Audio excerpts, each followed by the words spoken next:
What's up, guys? This is Flo from Hyroxdaily. This podcast will bring you everything around Hyrox, hybrid fitness, and Hyrox racing right to your table. Wherever you are and whatever you do right now, running, lifting, traveling, or just having a rest day on your couch, lean back, have a good listen, and enjoy the show. Dylan Scott, welcome to the show. Very nice to see your face. It's always good to see you. Mr. High Volume Dylan Scott. And what else could he do right now than just driving or riding his bicycle for probably another 4 hours, right? I don't, I don't, I don't have quite enough time to go 4 hours. It is a Monday and I got to go to work. So, and I'm not going to get up early enough to ride for 4 hours either. I do like to sleep, but I figured we could do a little bike interview. So I'll get my miles in, What is your daytime job? so I work in the field of ergonomics, injury prevention, and corporate wellness programming. So primarily I'm working with large manufacturing companies, going in, breaking down their risk for injury on the job, and then also helping to build like corporate gyms and train people to teach classes in there. Oh, that's cool. Okay, before we jump into the interview itself, for the people who don't know who you are, please introduce yourself real quick. Who are you? What are you doing? Where are you from? Yeah, so my name is Dylan Scott, aka the Hybridraccoon. Um, I live in North Carolina from the United States, and really I've been in this kind of hybrid space since, well, as we were talking about, mid 2020 with this is the first kind of event that I ever got into was the virtual championships of fitness. And since then, it's just been, a fun ride within the Hyrox world. I'm 28. I'm a dad to a 1-year-old and a husband to an amazing wife. So is this the flag behind you, the World Championships of Fitness? This was obviously your entry to the Hyrox world. Is this your, let's say, most important win ever, or which was it? You know, it it might be it might be the most important one for the entirety of kicking off all of this. Because so for this, I mean, this is an age group, win for some body weight workouts. And during the pandemic, of course, there's really no fitness competitions going on. And somebody sent me this on Instagram, I believe. And they're like, hey, there's this Hyrox thing, and there's a body weight version and an equipment version. And I'm like, well, I don't have access to a rower or dumbbells, so I'll do the body weight version. And the first workout was like a 20-minute AMRAP of start with 2 burpees, air squats, and lunges or something like that. And every round you add 2 to that. I was like, I'll do it. So I go to my buddy's garage, film it, do the workout, post it up. And I think in the very first workout, I was like 8th or something, like right there. And the thing that really got me was I looked at the leaderboard and I saw just a ton of flags. I saw an American flag, I saw a German flag, I saw a flag from Ireland, I saw a flag from like Hungary. I was like, this is really this is everywhere. And I'm number 8. Okay. So it made me kind of want to stick with it. And so I finish out the VCF and I end up in 10th overall, I believe, which for a body weight workouts thing, not that bad for a lanky fella like me. And from there, I was like, okay, I'm going to go find out where one of these are happening and I'm going to race. And so I think just from a confidence standpoint and making me believe that I could even do anything on a national or international level, some little workouts in the garage are the reason for that. All right. And now I'm jumping a little bit to some statistics. Since then, you did 23 Hyrox races in total, like single man pro. You did the relay. I think you already have the relay. I'm not sure on that, but you do have the relay world record. Am I right with that? Yeah, we do have the men's relay world record from Dallas. With Pelayo, with Rich Ryan, you and who's the fourth? I David don't think. Nikita. And well, 23 races in total under your name, under your belt. Your very first race was back in 2021 in Dallas in the Man Pro. I will come back later to this. Let's say probably the best event yet, because this is a personal best for you, was 2 weeks ago in Fort Lauderdale. You came in the Pro Division first place with a 55-minute and 34-second mark. Your run total in that event was 28 and 58 minutes. That means you had 52.1% of your overall Hyrox race in running. Your average running on that event was 3 minutes and 37. Your rock zone time, 2 minute 57. That was a 5.3% of your overall racing time. Your workout average in that day, like for your PB, your workout average was 2 minutes and 57 seconds. The workout total time was 23 minutes and 39 seconds. That means the workout relation was 42.6% of your overall racing. Let's compare that real quick with your very first race in Dallas. Your first race in Dallas was the overall time was a 65 minute and 58 seconds. That is almost 10 minutes slower than your PB. So your run total in your very first race was a 31:40 and your run average was a 3 minute and 58. Your rock zone time was 3 minutes and 46 seconds. That means 5.7% of your whole race spent in the rock zone. Your workouts was 30 minutes and 32. That means averaging is 3 minutes and 49. And your workout total was 46 and 3%. That's like really impressing when we compare those times, how much of improvement you made. And that also leads me to the very first question. Pretty simple question. What did you change in your training since then? How did you train in 2021 and how do you train now? How do you work out now? You already said you didn't have any equipment. How is it now? And what did you change? So we'll go. All right. So one thing within that race, the running for that was actually faster. I ran an extra lap in Dallas. So my very first race, I miscounted.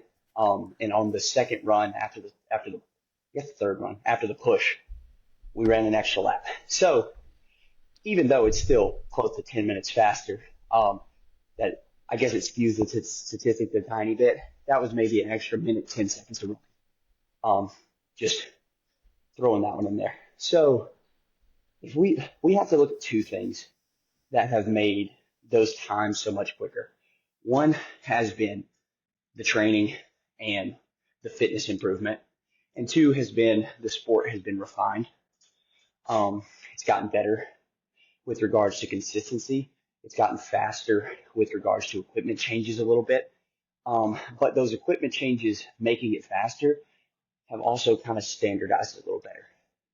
So if we look at going in that first race, I raced that in April 2021. My training leading into that for, a couple of months, I couldn't do much of anything upper body. I had shattered this wrist in September. And so I didn't have a cast off until like 4 months before the race. So a lot of stuff I was doing was just on the bike and running. And I wasn't really doing anything upper body wise, other than I would try to like just do front rack, like stuff across my forearms and hold things to keep my biceps and stuff a little bit engaged. Cause I mean, you know how massive they are. Guns. But so like back then it was really just a ton of volume like it is now and hardly any erg work. And then over the years, I think the sleds have gotten faster. So I think you can contribute some of the changes because if you look at the early sled splits in America particularly, you're looking at 4.5 minutes to 5 minutes on the push and pull consistently. And now it's probably 2.5 minutes and 3.5 minutes on the push and pull. So we can take that and account it for 3 minutes worth. So now let's say that time we peel the extra lap and we peel 3 minutes worth on sleds. Well, that takes us down to about a 61. So now we have to come up with 6 minutes. You know, you don't have to you don't have to Uh-huh. come up with you don't have to come up with 10. You got to come You're up with very six. humble.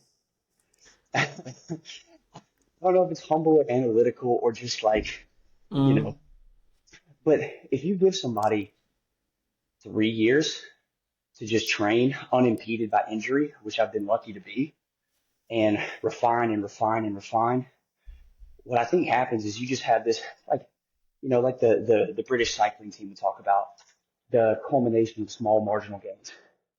And that's what it would be. You'd see your run splits get a little faster, your burpees get a little faster, your lunges get better. From my first race to this race, I've cut a minute off of my wall balls. So there's another minute, you know? And so all of a sudden, you've got all these little things that have changed just from years and years of putting in volume and work that end up leading to 6 minute improvement. Well, fair to say that they changed the equipment through the time, and but also, of course, you get more used to it. You get more used to the training. You probably figured out how to train better for Mm-hmm. Hyrox. Like that's probably what you do in every sport. The more experience you have, also in training, the better you get, of course. A friend of me, I told him that his name is Andrew. I told him that I will have a chat with you, and he was like, "Flo, you have to ask him at which point in his life decided decided Dylan, when did he decide to do that much of a volume training? Like everybody in the world knows that, and the Hyrox world knows you do probably the most volume ever. And the question, of course, is when did you decide to do that? Like when did you start to train that much volume, and how does this affect you? So I think it started building in like my early 20s. So through high school and stuff, I was a runner. Hey, I Uh, don't want to interrupt you, sorry, but I have to because I will forget it. You are 28. You are still in your early 20s. Let's say that. okay, Sorry, keep going. I didn't want to interrupt you. you're good, you're good, you're good. So through high school, I was a distance runner, and I was running maybe 40 up to my biggest week was 60 miles. Missed a long stint due to a back injury from the age of 18 to 21, with really not much training in there other than just aerobic movement. Can't run anymore. What am I going to do? Uh, just try to stay in some kind of shape. Then we finally get that sorted out, and I come out of that, and I think that's where it started building, where I started training, 14, 15 hours a week. Then well, we get into 2020 by that point, and all that training still is just we're running, we're on an art trainer, we're biking, it's that kind of stuff. We get into 2020 and everything just slows down and it kind of opens up for me time wise. And I start just doing silly stuff. I'm like, let's just go to the woods and run a marathon today. And let's stop every 2 minutes and 41 seconds and do push-ups, do 40 push-ups. And And let's see how 41 long that takes. seconds, that's Yeah, it was there was a reason behind it. Um, there's a method to it, but it was just a numerical reasoning, not anything physiological. Um, but I would just do dumb stuff and I keep piling volume and piling volume. And then by the time I had moved to New Hampshire at near the end of, 2020 was when I really was putting in 20 to 25 hours a week. And I kind of found eventually my sweet spot would be just under 30. If I'm piling in about 4 hours average a day, so hitting about 28, with a large portion of that just being easy aerobic on the bike, and then filling in the holes with 5 or so hours of erging, 4 or so hours of metcons, 4 to 5 hours of running, and then maybe 2 hours of strength work. That seems to be what works for me. So it has built. from basically 21 to 28. So it didn't just happen. It was 7 years of going from 15 hours a week up to 28. Do you follow a specific programming or program, or do you just do random workouts and whatever you feel like to do? So every morning almost, I'm doing something like this. I feel like it starts my day off right. I like to put in a big, just aerobic piece every morning. And then after that, I have certain goals depending on where I feel like I need to improve within my racing every week. And I'm like, okay, you need this amount of volume at this amount of intensity. And I want you to find a way to fit it in. It doesn't necessarily have to be on this day. You probably need this much distance between these two workouts because of their intensity. Make it work for your life. And so because of the way I live and my work travel and being a young dad and all that stuff, it has to be adaptable. And I find that for myself, from a mental, maybe taxation standpoint, it's easier to just work within a framework of, okay, are you feeling that today or not? Yes, go get it. No, all right, change a little bit. Because if I have it just written down, like this has to be on Tuesday, this has to be on Thursday, sometimes Tuesday and Thursday just don't work, you know? Sometimes that's not the day to do that. And you have to be able to look at that and go, all right, cool, maybe that's going to Wednesday. Because I think one of the biggest things about this sport is there are so many things you can work on. Work on the things that your body's telling you you can do that day. And don't try to force the things that your body's asking you not to. And I think that that's why I've stayed uninjured and progressed over these last, 3.5 years. So you keep it more flexible in your training at all? Very much so. And do you keep it also flexible with 60 miles of rowing? Am I right with that? I think at this weekend you had an interview. I'm not sure who it was. I think someone asked Mm-hmm. you. I think it was Lauren Smith, maybe. It Really was. not It sure. was. Well, Lauren, right? And you told her you were doing 60 miles of rowing. No, I did say kilometers in this one. Oh, So I okay. was, yeah, I probably 50 miles of rowing because up to about 80K a week. So why? Like, do you do your cardio more on the machines than just running, or why do you do that Yeah, much volume yeah. on the machines?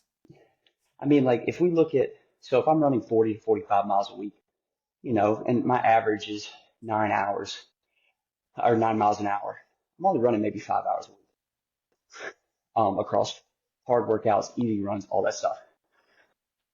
Then I'm probably spending those 80K. I'm rowing at a K pace that's about four, probably averages out to four flat across easy workouts, hard workouts. And then, the other 14, I'm probably spending 14 hours a week on a bike. And so I use the bike as a low impact way to build a cardio base. I think that, Hyrox is 85% legs, you know, in my opinion. So we build up the base with the bike. We do low stroke rate rowing or high intensity rowing to build up power output. We run for efficiency, and then we train sleds for peak power and endurance. And I put all those four components together, and you stack that over years, and throw some body weight metcons in there, throw a couple of weighted movements in there, and you start to get a pretty refined Hyrox athlete. So you still do in your that's a question a friend was asking as well. In competition training, when we talk about, let's say, 6 weeks out to a competition, like the direct Mm-hmm. training for the competition, you still doing long runs or doing like long aerobic sessions, or is the key Oh yeah. to success more intensity? Um, I think it's a blend of both. And what you don't want to do is get caught in the middle ground of doing like hard workouts that are, 35 minutes or so, where you can't really blast it, but at the same time, you're having to, it's not long enough to feel how you feel those last 15 minutes of the race. So if I'm doing like what I would consider a session that's going to put me close to Hyrox heart rate or effort, it's going to be about 50 minutes.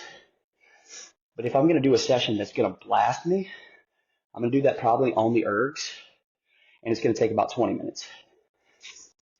Or if I'm going to do a long over distance session that's going to take an hour to an hour 10, I'm going to have multiple movements paired with an erg or with running. And so there, you have to have times in there where you do a workout that takes 15 minutes and your soul, because that gets you used to, because it can. It's like, Yeah. I know a Hyrox is 55, but there are times where you do a short workout and you just lay on the floor afterwards in a ball. You're like, oh my Lord, what have I done? Because that prepares you physically for some of those exertion peaks that you get within the race. But that shouldn't be your only thing that you're hitting. Too much intensity leaves it to where you get through 20 minutes of the race and then you just fall apart. So with that volume and that intensity you're doing, what are you doing for recovery? Do you have any good recovery tips? Well, I think the biggest recovery tip is eating. It really is. It's like, let's look at, it's eating and sleeping. Because those are your, I know that you can go the supplement route and everything, but at the end of the day, if we look at it, we got to go, what are the two things my body needs to recover? Well, it needs calories and it needs sleep. And if you're short on calories and you're short on sleep, you're not going to recover.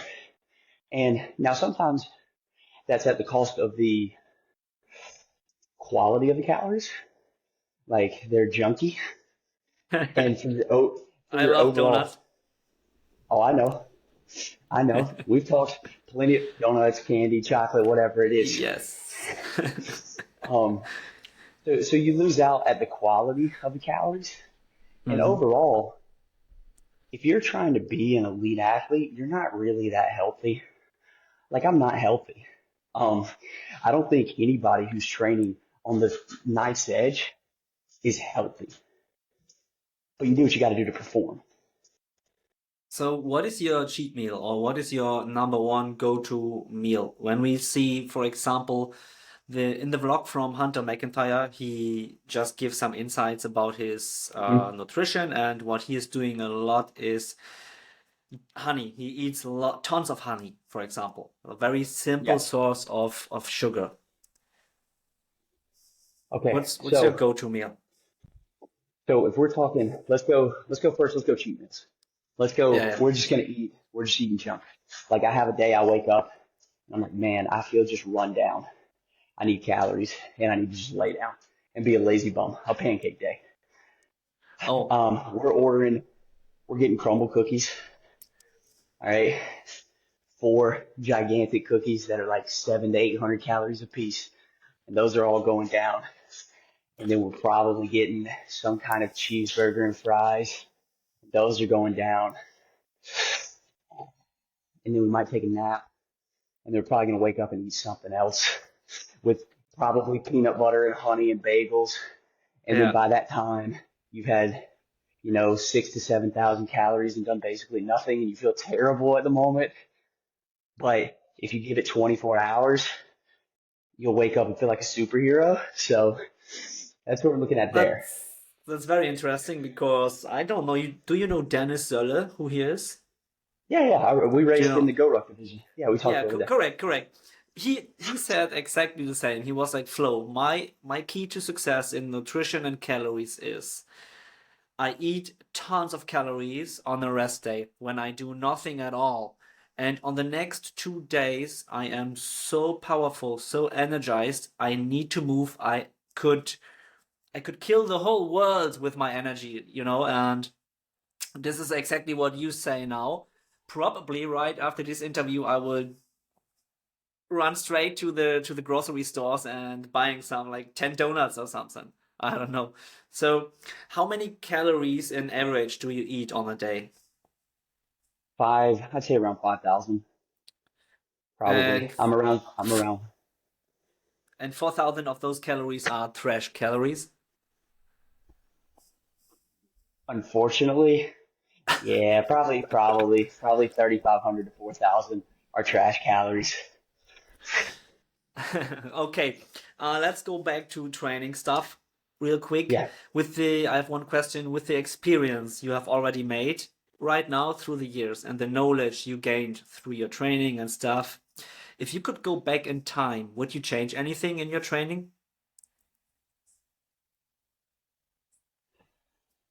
I don't think I would. I think that very early on, I had a lot of people telling me I should. Like, you should do this different. Like, you're too small for this. You need to lift more. You need to get stronger. And I listened a little bit, but I didn't listen to the degree that they were expecting me to. Like, hey, no, you got to go do a strength block. I need you to get, your back squat's too weak. And I just felt like when I would race the races, the feel that I would get, and you can hear my baby in the background. He is up and Yeah. at it this morning. Hey, buddy. Hey, buddy. Um, the feeling that I would get physically, I could go replicate in training. I'm like, I think if I can just continue to get used to what this feels like and just slowly build it up on these specific implements, I don't know if I have to go and do heavy back squats and heavy front squats and do these things that, in all honestness, like physically hurt me. And I don't mean in the sense of like, oh, effort. Everybody knows I know how to hurt. But like, I would get hip problems and knee problems. And I'm like, this sucks. Like, I don't want to do this. This seems to be setting me back. So I don't know. I think, honestly, I picked the right path for how to approach this. And I think that if we look at the trajectory of my career, it speaks for itself. What do you think? How long will your career last? And do you already have plans for afterwards? What will you do when your athlete career is over, especially in Hyrox? Any plans on keep doing this until you are 75? So at like a high level capacity, I mean, I think you can push in this sport and be in a peak all the way into your mid to late 30s. As to whether or not my life and my, family dynamic, work dynamic, and everything allows that, I'm not sure. Um, as long as I'm still able to train, enjoy the training, race, enjoy the feeling after the race, because I never enjoy the feeling before the race. Um, and as long as that's still there, you'll still see me lining up. Um, and then the way that some of it's hoping to transition is that August takes up sport. And I love being a coach. I love coaching. It's one of my favorite things to do. And if I could transition to a coaching capacity when I feel like I'm no longer self-centered and worried about my own performance and can start investing into other people and helping them grow as athletes, that's where I'd like to see myself go within, say 10 years from now. I'm still in shape. I still compete some, but primarily what I'm doing is I'm growing other people. So you love cookies, you love coaching. Do you have any other secret passions besides training and Hyrox and coaching and cookies? Ooh, okay. Training, hard, coaching, cookies, any other secret passions. So I do love watching like trash reality dating TV shows with my wife and just making fun of people. I just We in know the way. that we know that because early on, like 2 years ago or something, we had a meme page, Hyrox memes. You remember that? Oh, I have not forgotten. So We should restart it. I love it. We can. Hey, I'm always ready. I'm always ready to pull off a meme. Like I I know. so memes, comedy, trash reality TV, and then yeah, that's probably those are three more. Okay, trash talking. You don't only like watching trash talk TV, but you are also, we all know that, a typical American trash talker, in a positive way. I don't mean this in a rude way. Um, is there anything you ever wanted to say in an interview? Whatever it is. Dude, if there's anything I ever wanted to say, what you need to do is just put a camera in front of me 5 seconds after I've crossed the finish line, and I'll say it. Anything and I everything is okay. Okay, let's do this. I will do this in France. You will come to Nice, right? Because you qualified for the World Championships. So, yeah. If let's put it I, this, if I come across the line first in France and you put a camera in my face, I'm gonna let off some of the best sound bites you've ever heard. okay, I will do that. I will absolutely do that. One last question. Mm. With the family life, you have a son. He is 1 year old now, right? Yeah. How can you manage everything with that? Like as being a dad, training high volume, working full time, being a dad, traveling, especially traveling. So how do you manage all of that? Well, I mean, first off, the person who does so much of the parenting is my wife. I mean, I can't sit here and be like, oh, me as a dad, I just put everything on my shoulders and find a way. No, I don't. She takes care of 85% when it comes to just, um, you know, with him. She's with him. He goes almost everywhere with her. Um, and if it weren't for her, and that's not to say, oh, I'm like an absentee dad. We spend plenty of time together, but it's to say that there is in no way, shape, or form that I can balance this lifestyle with having a son without having her. Um, and then the other part is like he comes with us everywhere. He was at the race. He's up early, up late. Sometimes we're up late and up early because of him. Um, it just depends. He goes out in the stroller and goes for runs. He gets pulled behind the bike. He's on my back when I row sometimes. You know, that poor boy's been sweated on more than he ever wanted to be. Um, but the thing is, you know, he's a baby and that's what he knows. That's his life. We're his parents. And he goes, oh, this is what we do. Um, Well, he has no other choice, right? He can't say, no, I'm out. he, he can't say it that distinctly, but normally if he screams loud enough, that's probably like, yeah, that means no, I'm out. 1 year. Is he already able to walk? He took his first 2 steps last night. Oh, that means tomorrow he can do some burpees? Yeah, he does them. So here's the thing. He can stand up and fall down and stand up and fall down. So he can already It do counts. burpees. He can't do the broad jump yet. We're working on that. But yeah, last night we got home and my wife was sweeping around the kitchen and he stands up and he kissed one, two, and then falls back down. But It he took counts. his, First steps. it counts. First 2 steps last night. Perfect. That's great. Congrats to that. That's a good moment in your life. What a boy.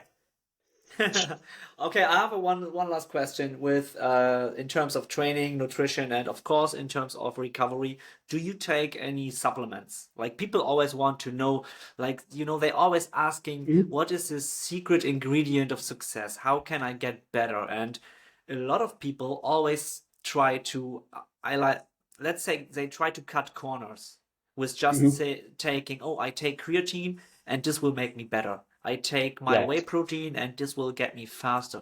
I will take my pre-workout booster and this will give me another 10%. So in terms of recovery, of course, maybe yes, sure. What do you take? Do you take any supplements?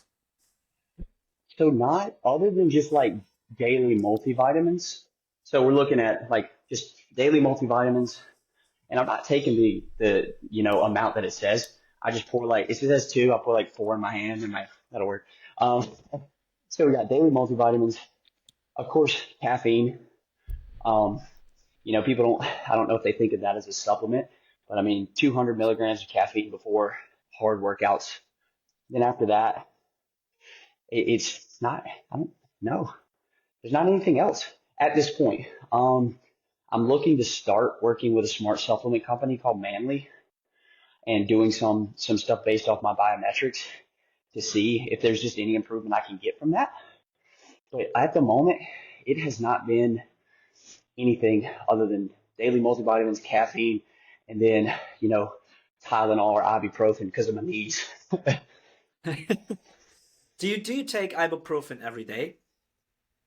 No, not every day. But I mean, we're probably taking a little bit 4 days, 5 days a week. What is a little bit like in milligrams? 200 to 400. Okay.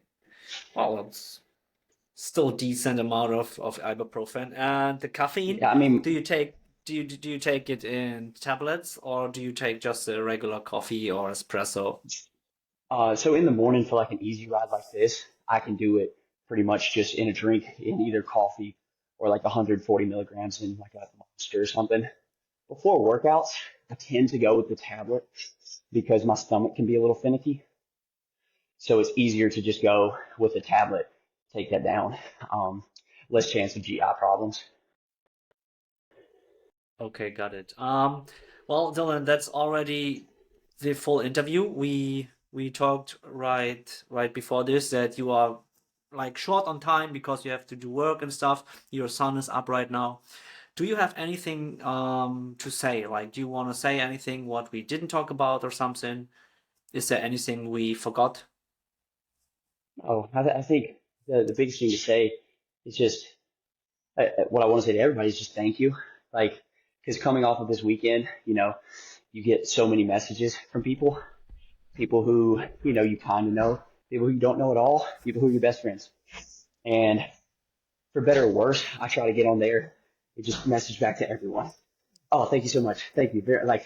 Because if you're going to take the time to watch me as an athlete, try to know me a little bit as a person, that's your time that you're saying I'm going to spend on him. I can try my best to spend 10 seconds, 15 seconds to shoot you back a message. So that's my biggest thing, is to say thank you to all the people who support the sport, who support the elite athletes. Because if we're out there and there's really no fans, I mean, what are we performing for?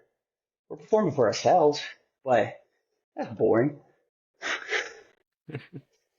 Okay, thank you very much for those kind words, and also thank you very much for your time. I always appreciate talking with you wherever it is, whenever it is. You are a super kind and down to earth human being. So thank you very much, and I wish you a good rest of your workout and a very good day. Thank you very much. Go get you some donuts. I will. Goodbye. Thank you. Bye. Guys, if you enjoyed today's episode and if you don't want to miss all the future hot stuff, make sure to subscribe to the show, share the episode in your socials, give me a like, follow Hyroxdaily on YouTube and Instagram, but most important, run fast, push heavy, and do your burpees.